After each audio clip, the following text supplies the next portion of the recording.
Maybe ஒரு எக்ஸ்பீரியன்ஸ்க்காக பேசுவார், ஆனால் ஒவ்வொரு தடவையும் அப்படி பேச மாட்டார். புரியுதாயானே?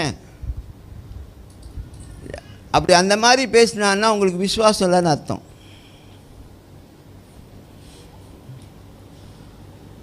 ஆமென், ஆமென். ஸோ நம்ம சுகத்தை விசுவாசத்தினால்தான் பெற முடியும்னு சொல்லி அது உறுதியான காரியம். There is no other method to receive your healing. சுகத்தை நீங்கள் பெற்றுக்கொள்கிறதுக்கு விசுவாசம் இல்லாமல் வேறு எந்த ஒரு காரியமும் நீங்கள் உபயோகிக்க முடியாது. ஆமென்.